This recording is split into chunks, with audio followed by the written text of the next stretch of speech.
Hello, Trev here, welcome back. This is lesson 3 of my introduction to guitar course, and today we're going to be looking at rhythm. So let's get stuck in. So before we start, I just want to recap last lesson, which is some of the chord shapes. I said I'd test you, and I will. So can you play for me an E minor? So an E minor was like that. And could you play for me an A? And the A was like this. Could you play for me a D? Well done. A D is like that. Quite tricky to get. And I'll give you some time. Yep. Could we try the last one we did? A G. Stretchy chord.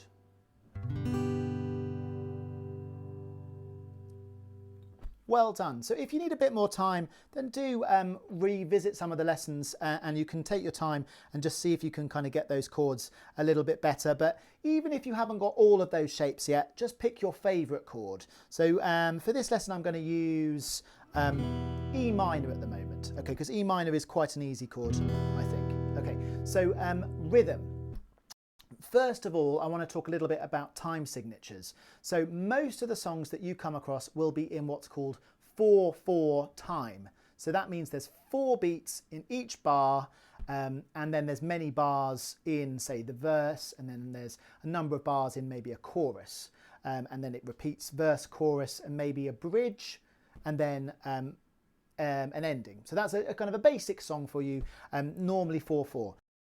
When you are kind of tackling a song as a beginner, my suggestion is just to strum once per beat. 1, 2, 3, 4. 1, 2, 3, 4.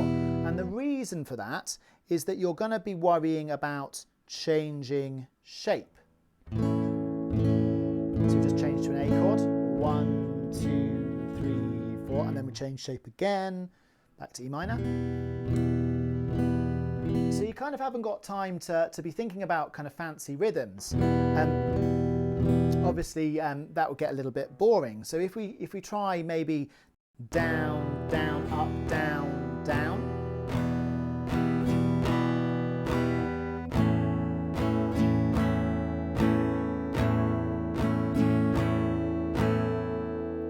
Like I say, if that's really difficult, revert back to 4/4 and just plain sort of strumming once per beat, and that will take you quite a way actually. But if you're ready to go, that's good. Okay, with a plectrum, you might find you can practice for longer.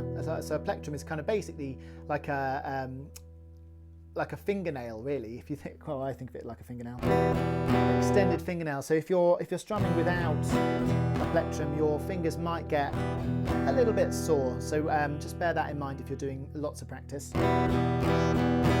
I've been doing it for a while, so my fingers are kind of quite used to it. But that doesn't mean that yours will be at the beginning.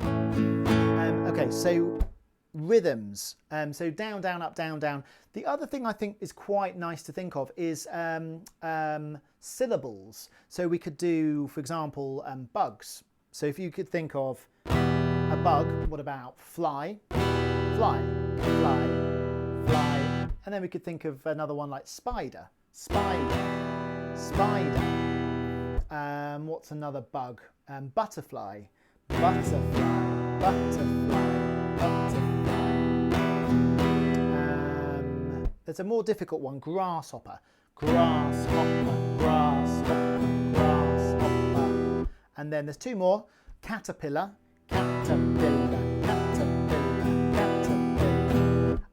And the last one is a moth. So you can squash the moth. That's like a rest. So so the idea of this is we can have little building blocks with our bugs. So we could go spider, moth, spider, moth. Birdie or a boy, make a big noise, playing in the street, make a big mess day. So quite a simple rhythm, spider, moth, spider, moth. Really effective. Let's try a different bug. What about butterfly, moth?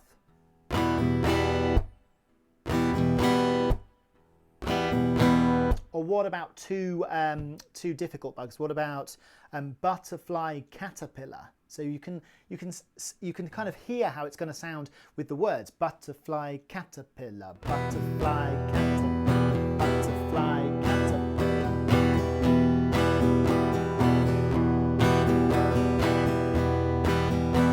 Yeah, what about if we do grasshopper, spider? Grasshopper, spider, grasshopper, spider. So yeah, you can see kind of these building blocks of bug rhythms. You can also use other things, like you could use colours, for example, red, yellow. Let's change chord actually. I'm going to go on to the G chord, so give you a bit of a change. So you might want to look up your G chord if you're playing along. Let's try magenta, magenta, magenta, magenta. Well, that's quite a crazy one, isn't it? Purple, purple. You can also use animals like hippopotamus, hippopotamus, hippopotamus, or dog, cat, bunny, rabbit, bunny, rabbit. So really kind of the world's your oyster in terms of picking colours and animals, shapes, you know. Really go for it, and especially if you've got kids or if you're helping a kid, then you know, be adventurous with your words.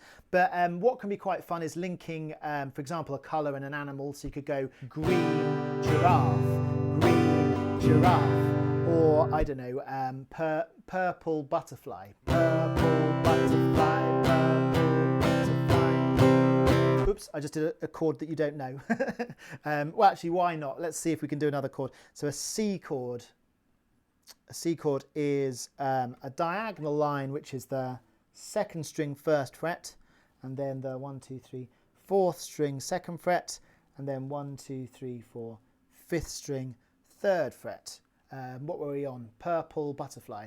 Purple butterfly, purple butterfly. So don't forget the stop. So in bugs it was called a moth, but you could call it anything you like, if you could call it a stop, in fact. So we could try, say, hamster stop, hamster stop, and you could make stories like the hamsters going along and hamster stop, bunny rabbit go, bunny rabbit go, hamster stop, hamster stop. So you can see how this can kind of turn into sort of songs. I'm kind of treating it kind of light-hearted, so hopefully you're joining in on that. Like I say, there's quite a lot of songs. If you click this link here, you can have a look at some of the songs and play along if you feel you're ready to do that. If not, stay with some of the shapes. So I've just introduced you to a C chord, so add that to your repertoire. We've got E minor, A, D, G, and now C. Okay, see you tomorrow.